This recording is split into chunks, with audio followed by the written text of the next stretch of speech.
Bon après-midi, je suis Linda Baker, la directrice de l'apprentissage au Centre de recherche et d'éducation sur la violence contre les femmes et les enfants. Au nom du Centre de connaissances, bienvenue à notre rapport de recherche Building Connections, soutenir les programmes communautaires pour remédier à la violence interpersonnelle et à la maltraitance des enfants par le biais de cadres relationnels tenant compte des traumatismes. Les présentatrices parleront pendant environ 15 minutes. Entrez vos commentaires et vos questions dans slido.com. Le code est 7423, slido.com, slido.com. Et vous verrez, les questions seront affichées dans Slido. À la fin de la présentation, je vais poser ces questions, certaines de ces questions, aux présentatrices. Le lien au diapo de la présentation vous a été envoyé plus tôt ce matin. Maintenant, je vais vous présenter nos présentatrices. Ce sera bref. Margaret Leslie est directrice des services aux enfants et à la famille à la Société canadienne Mothercraft. Depuis 35 ans, elle travaille dans le domaine de la prévention et des services d'intervention précoce pour les familles et les jeunes enfants. Elle a joué un grand rôle dans le développement et la mise en œuvre du programme Breaking the Cycle, casser le cycle de Mothercraft, reconnu par les Nations Unies comme étant un programme de pratiques exemplaires pour travailler avec les femmes qui vivent des problèmes de violence et de maltraitance. Et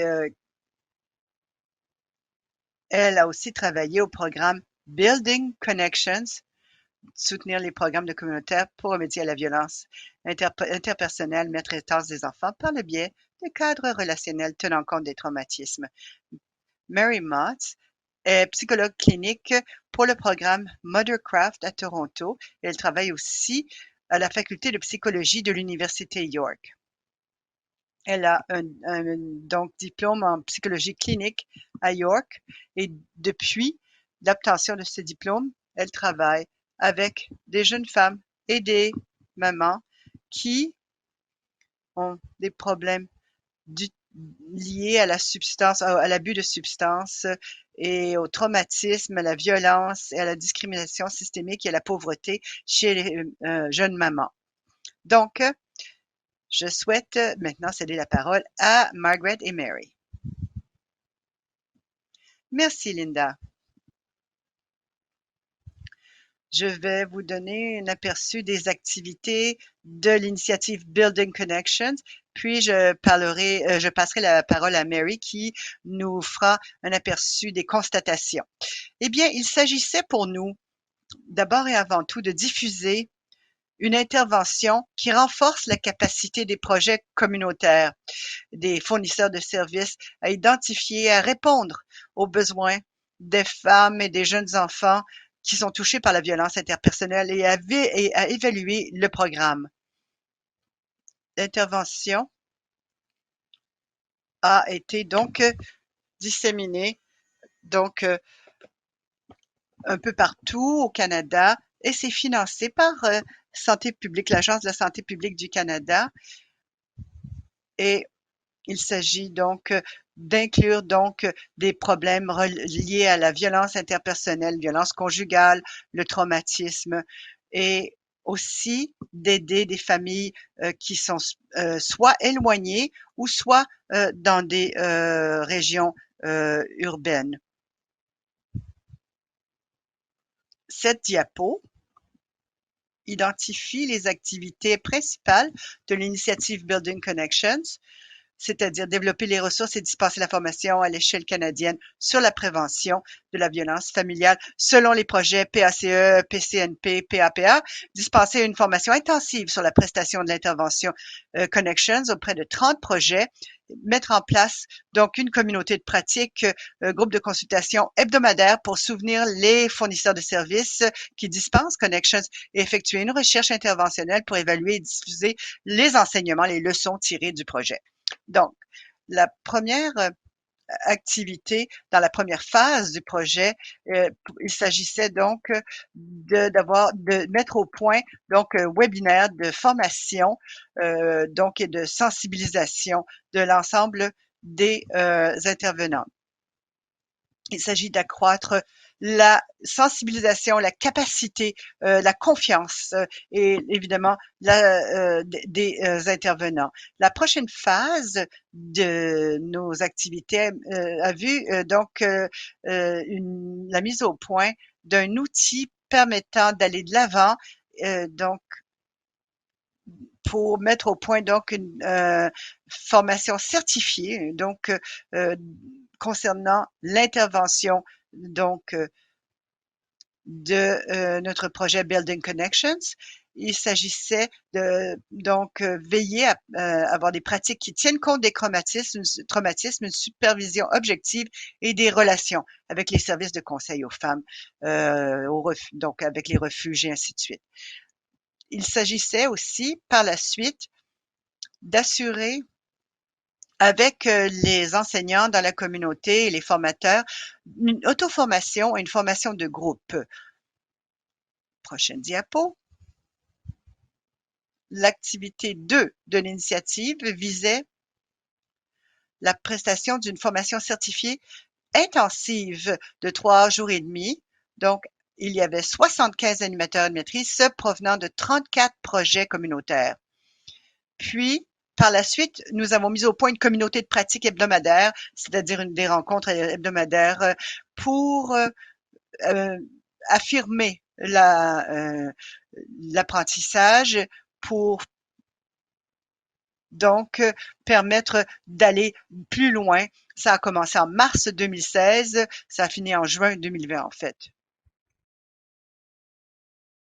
Nous avons évalué la formation et les animateurs ont noté l'importance d'une approche tenant compte des traumatismes dans toutes les activités. Ils ont été en mesure de mettre cela en œuvre dans leurs propres agences et projets.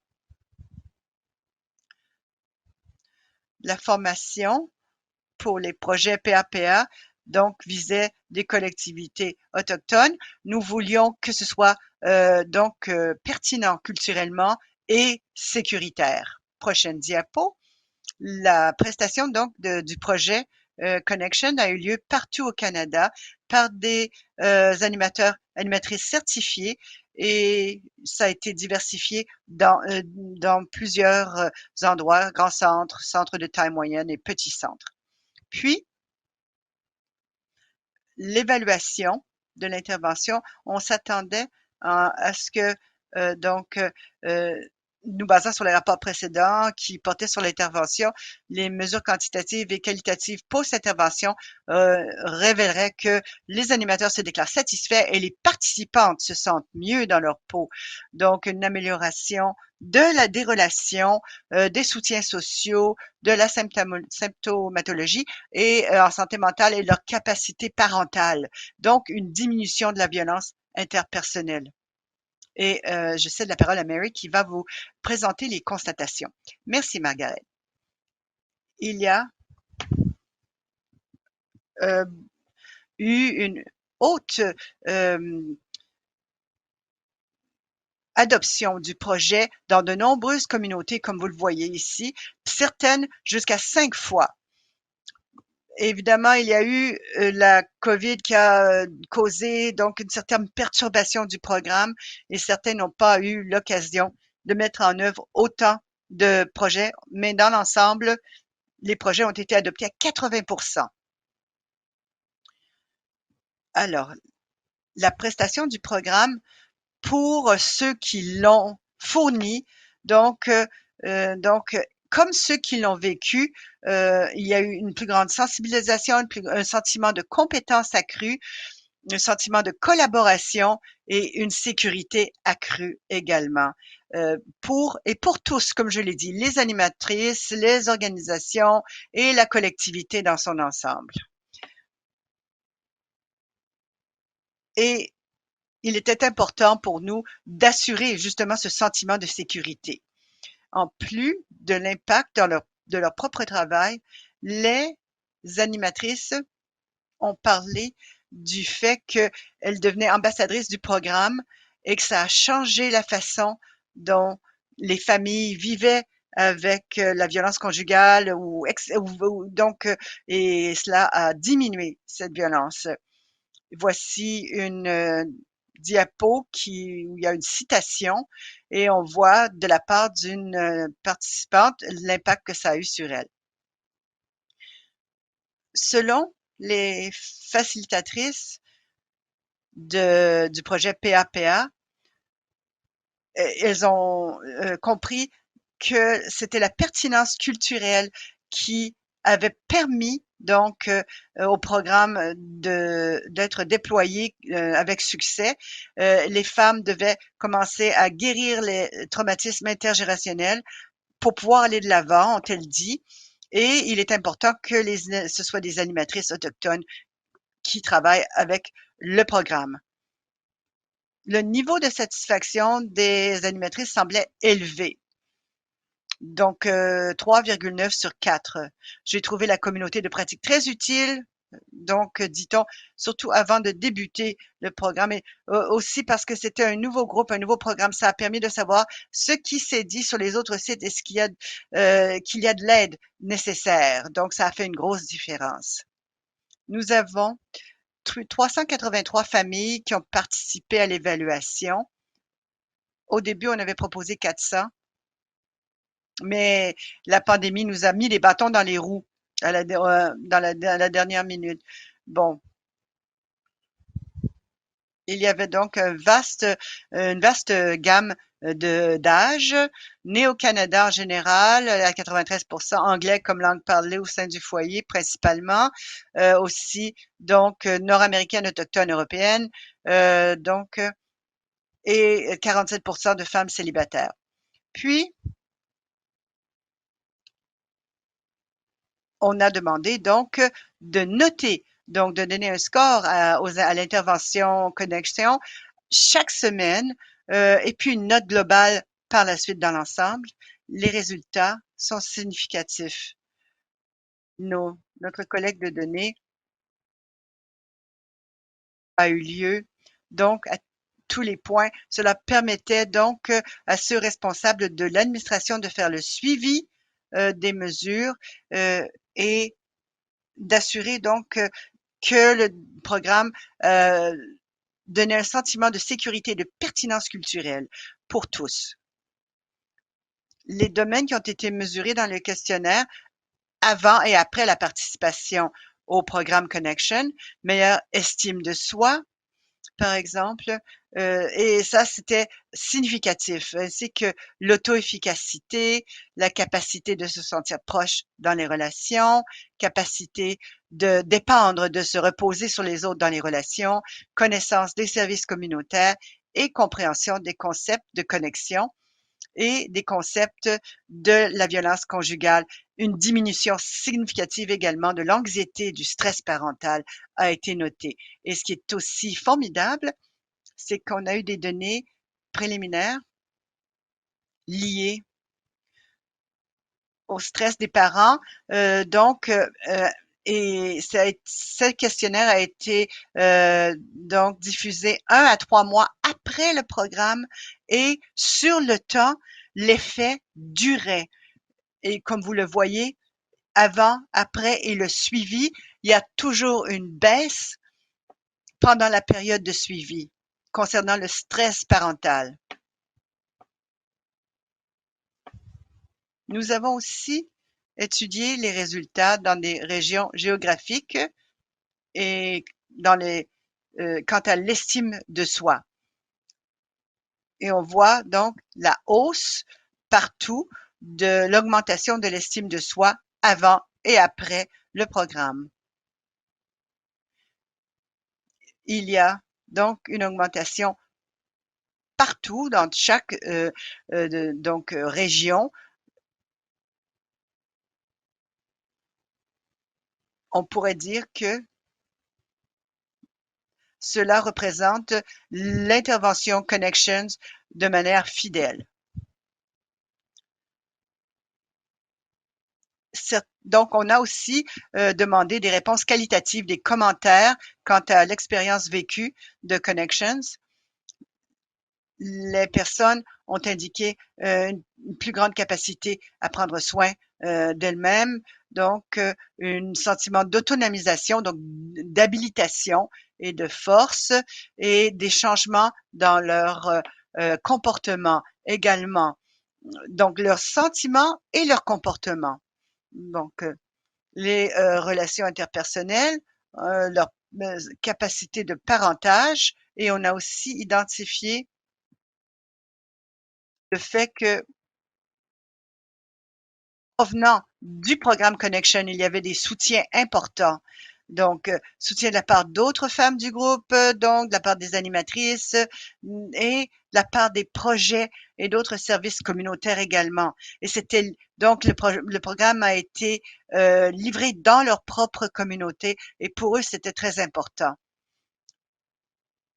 Et les femmes se sentaient en sécurité parce que elles ont développé des relations donc avec tout l'ensemble des parties prenantes dans donc du projet. De plus, dans les projets PAPA, lorsqu'on a parlé du sentiment d'appartenance au groupe de Connections et à leur communauté, donc un plus grand sentiment aussi d'appartenance culturelle et aussi davantage de sensibilisation quant aux enseignements traditionnels autochtones.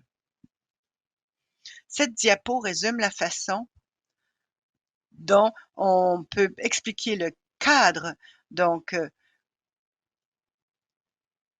l'intervention, la formation et l'évaluation par la suite.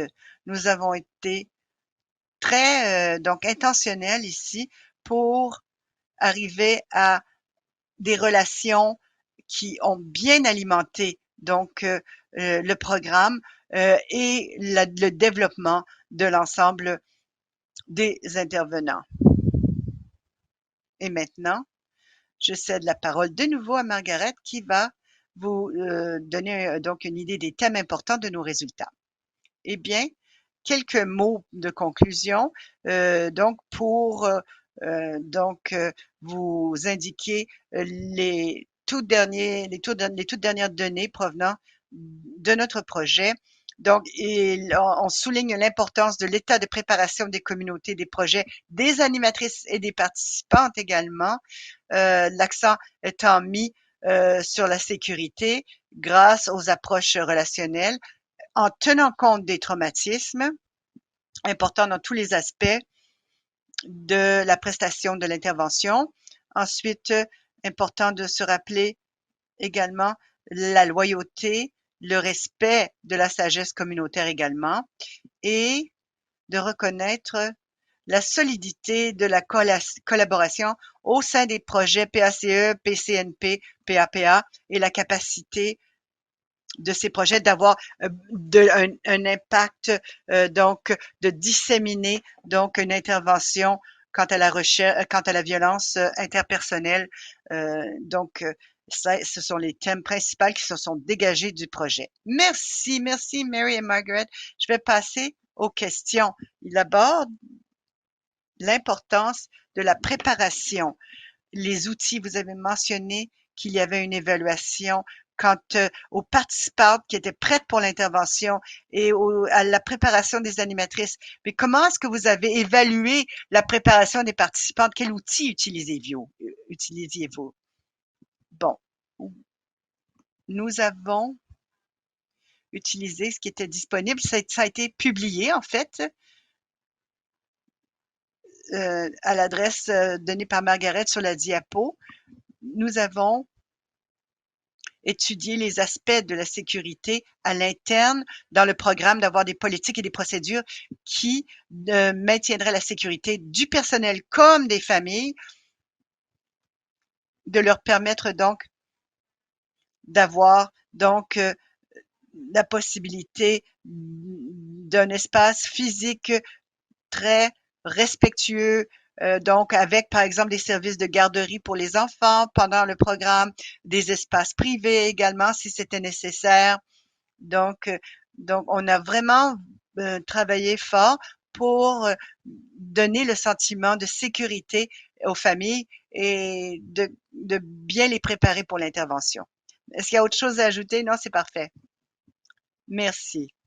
Une autre question à faire avec la communauté de pratique. Ça a été un élément clé de toute évidence quant à votre initiative. Qu'est-ce qui a fait que cette communauté de pratique a réussi à se déployer? Eh bien, il s'agissait de la formation, c'était lié à la formation. Ça donc donnait un fil conducteur dans la discussion, dans l'apprentissage suite à la formation, mais ce qui a assuré le succès du projet, c'est que c'était donc à intervalles réguliers, c'était chaque semaine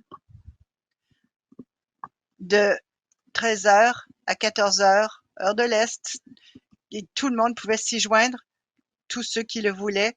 Donc, et je crois qu'avec le temps, cette réussite incluait aussi le fait que les animateurs et animatrices étaient en mesure de partager leur propre apprentissage avec les autres et leur expérience de la prestation du programme. C'est devenu très mutuel, vous savez, l'expérience d'apprentissage, et c'est devenu un réseau d'animatrices finalement qui était responsable de la prestation du programme. Et donc, ça a créé vraiment des relations très solides.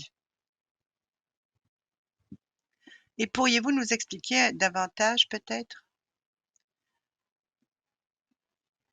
comment on peut assurer la loyauté? Il y avait donc, il fallait avoir une loyauté envers l'intervention Connections. Comment? Eh bien, c'est l'occasion de veiller à ce que les gens ont une base commune finalement et des faits communs quant à l'intervention, ce qui a mené à des questions très précises quant à l'évaluation.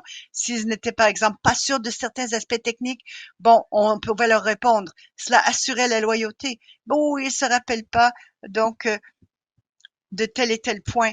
Donc, le fait qu'il y a eu une connexion continue à intervalles réguliers, mettant l'accent sur l'apprentissage de sécurité et aussi les aspects techniques de la prestation, donc de l'intervention Connections et de notre interaction, comme on l'a dit, à intervalles réguliers, ça a assuré la loyauté des gens. Et si les gens sont intéressés, évidemment, on peut certainement lire ce que vous avez publié, c'est merveilleux. Mais quant au manuel et à l'information, où les gens peuvent-ils trouver, s'ils ne veulent pas nécessairement lire des articles universitaires, où peut-on trouver davantage d'informations?